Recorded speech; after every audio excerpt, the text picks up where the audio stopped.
Message du département d'État de la République démocratique du Congo. Le département d'État informe que le président de la République, chef de l'État élu, M. Etienne Tshisekedi Wamulumba, demeure toujours séquestré gratuitement à Kinshasa par la bande à Louis Michel et Didier Reynders, téléguidés dans leur sale besogne par les multinationales. Depuis sa prison à Limete, le président élu Etienne Tshisekedi Wamulumba a rappelé son appel de Boyo Kisangai Sonité, ceci en vue d'encourager le peuple congolais pour son combat contre la consommation des nouveaux billets de banque imposés par les imposteurs. Le président élu, connaissant les méthodes de ces criminels, a demandé au peuple de ne pas céder aux pressions des imposteurs qui utilisent la famine comme arme de guerre pour écraser le peuple. Le département d'État lance un appel aux diverses organisations internationales d'exercer une pression sur les voyous au pouvoir qui ont programmé la mort du peuple, pourtant seule source de légitimité dans le monde des humains normaux. Joseph Hippolyte Kabila Kanambe, associé à son oncle le Rwandais Paul Kagame, ont pris en otage la population congolaise qu'ils terrorisent à souhait à coups de kalachnikov et de chars de combat afin de faire consommer leur monnaie. Cette pratique barbare est inacceptable en plein XXIe siècle. Les vautours à la tête desquels trône Barack Obama se devrait de se garder de soutenir l'inacceptable pour satisfaire les caprices de Paul Kagame et du Rwanda, pourtant stigmatisés dans les rapports onusiens pour leur implication dans l'insécurité en RDC. Le département d'État signale cependant que malgré divers soutiens des multinationales aux groupes armés dans la région des Grands Lacs, le chef de l'État élu en RDC, M. Etienne Tshisekedi Wamulumba, est résolument engagé dans la lutte pour la paix et la sécurité dans cette sous-région.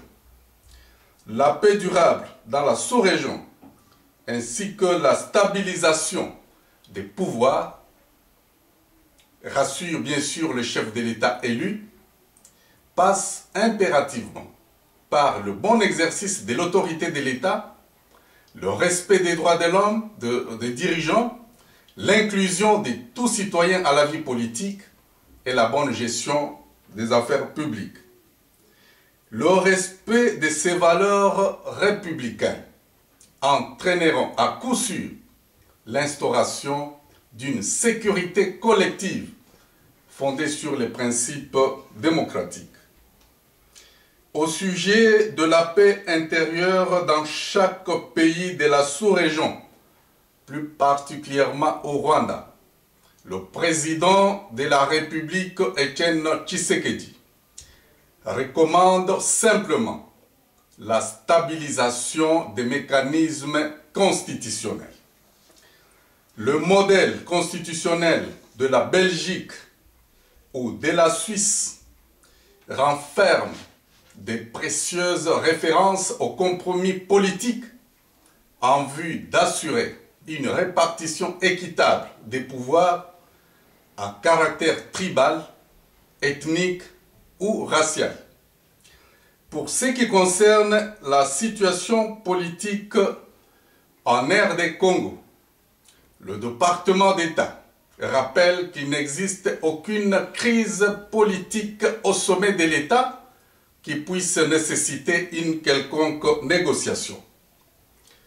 L'état d'insécurité en RD Congo est une œuvre préfabriquée par les Belges Louis Michel et Didier Reynders, soutenue par le Français Nicolas Sarkozy et patronnée par l'Américain Barack Obama. Ces individus sinistres ont refusé de reconnaître la vérité des urnes du 28 novembre 2011. Cette vérité qui reconnaît la victoire du candidat Etienne Tshisekedi Mulumba, aujourd'hui mis en prison pour avoir péché en gagnant les élections. Sur ce point capital, le département d'État rappelle que Joseph Hippolyte Kabila Kanambe n'est ni légitime ni crédible pour engager la nation congolaise et le peuple congolais. Les menaces qu'ils brandissent en prétextant de se tourner vers la Chine, la Russie, la Corée du Nord ou l'Iran, au cas où les sommets de la francophonie seraient délocalisés, ne sont que des rêves qui n'engagent que eux-mêmes. La RDC et la majorité de notre peuple continueront toujours à collaborer avec nos partenaires traditionnels privilégiés, à savoir les États-Unis, la France et la Belgique, au respect des règles de la démocratie et des droits de l'homme. Le peuple congolais, dans sa majorité, soutient son président élu.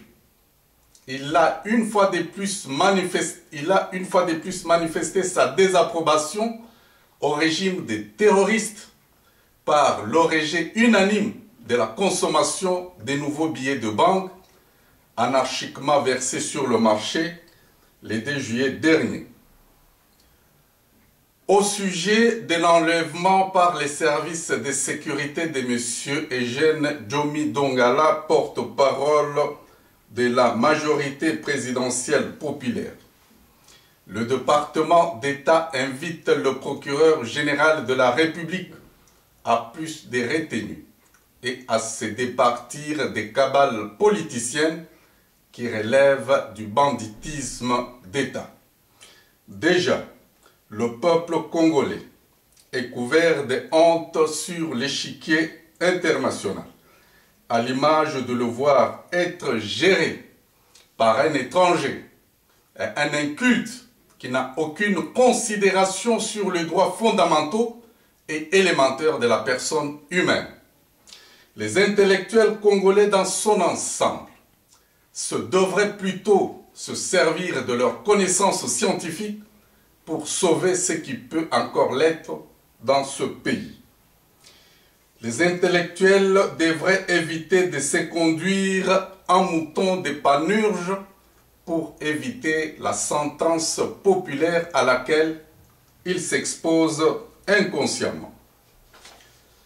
Au sujet de la résistance congolaise, le département d'État salue la nouvelle orientation arrêtée par les collectifs APARECO, ARP et l'Union des Républicains. Les 3 messages radio diffusés des présidents Honoré Ngwanda, Faustin Mounene et Norbert Louyeye exhortent notre peuple à double titre, dont un, notre peuple devra se regrouper en cellules d'autodéfense populaire en vue de soutenir la lutte armée pour la libération de notre pays. Et 2, ces messages exhortent les hommes en armes, précisément les FARDC, de rejoindre la résistance au plus tôt, au respect des instructions qui sont déjà disponibles.